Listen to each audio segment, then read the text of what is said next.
Shalom, shalom. Today I want to talk about something that everybody, I believe, can relate to. We all have issues in life. We all have our own unique battles and struggles and difficulties and insecurities.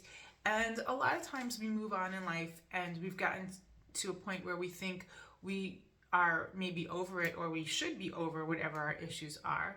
And then there comes these periods of darkness where we get dragged back down, and it's difficult and we don't know how to contend with it. We get into momentary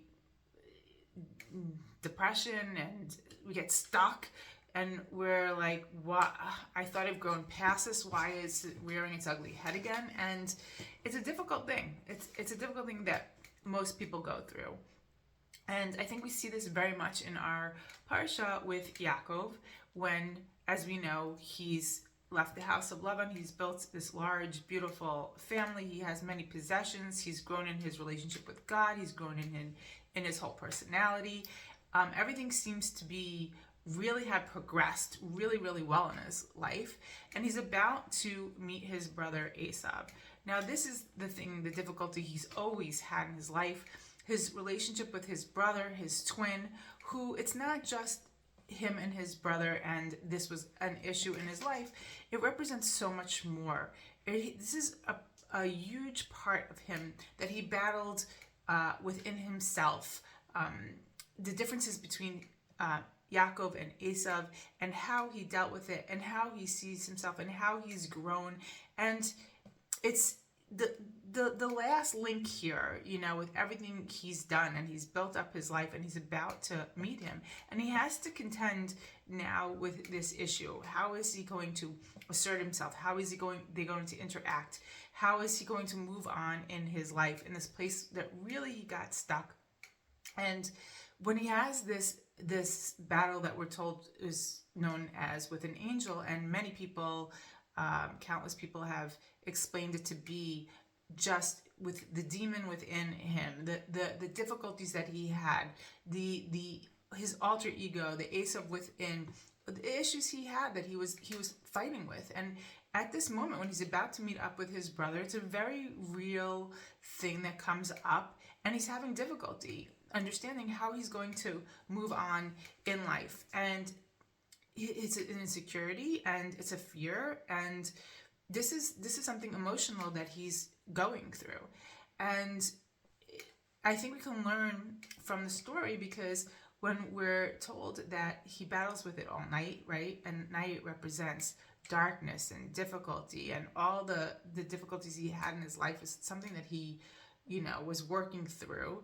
And finally, because he's come to this point in his life, like I said, it's represented by Alot Shachar. It says dawn was about to break, and he's battling with this, and the angel says, let me go. He has to go because dawn is coming. Dawn has arrived. And this represents, like I said, Yaakov's point in life where he's built up everything in his life.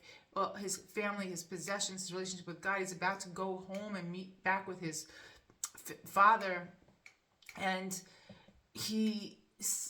everything's about to just be like the light of day, the dawning of a new day.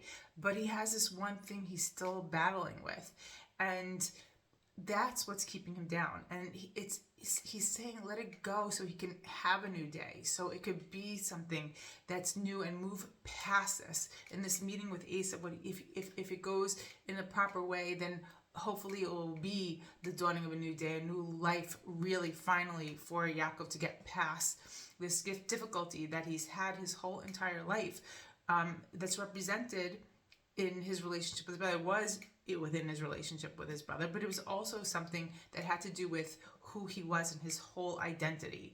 And how he deals with that really has a major effect on how his future will play out. And so I think that's why it says, let me go, because the daybreak is about to come. And I think that's what that means. And another thing that I think is this mysterious story we're told, that the angel says you should no longer be called Yaakov, you should be called Yisrael, because you've striven with with God and with people, and you've come out victorious. And so this is like the little pep talk, the part of him that says you can do it. I think it's, him himself understanding that it's new. He's a new person. He is Yisrael now. And he asks back to the other part of him, but what's your name? And I think what this is trying to say is that he still saw that he had great difficulty, issues, things that were bringing him down, and he feels he should have moved past it. He has God on his side. He has a beautiful family. He has all the possessions. He has everything in life now that he could possibly want, and yet he feels dragged down. Something's still bothering. Something still wounded him that he can only, so to speak, walk with a limp, meaning he can't still fully be 100%. There's something that's still not letting him freely go on in life. And the answer is, he doesn't give him a name. He's like, he says basically he's not going to tell him, and he doesn't give him a name, and he leaves. And I think this is why he's forever, Yaakov is, they said, wounded, and forever the rest of his life contending with this issue, because it represents that thing that he was struggling with. If it's not named, if we cannot identify the things that bring us down, if we can't talk about it, name it, come to grips with it, look it in the mirror and call it what it is, then we will never be victorious over it.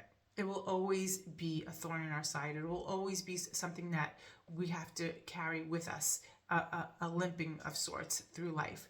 And so why it's so important is to be able, when we're going through life and we're going through challenges and we're going through difficulties and we're having that internal struggle, to talk it out until we can give it a name, until we can say, this is what the problem is.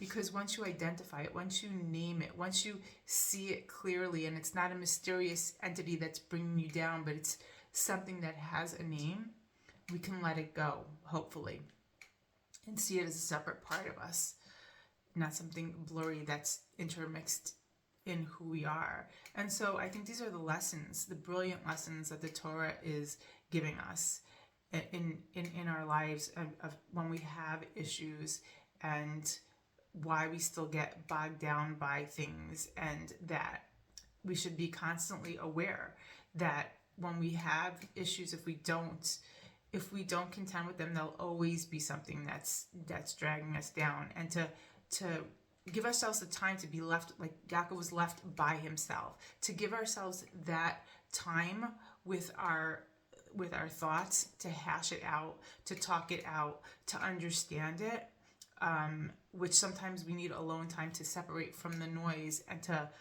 sort it out, and to know what the issue is, and to name it, and to say, we're not letting you control us any longer. Give it a name and say goodbye to it. And hopefully we can have a day where we can just walk on both our legs victorious as a member of Am Yisrael through life to a brand new future with lots of hope. Shabbat Shalom.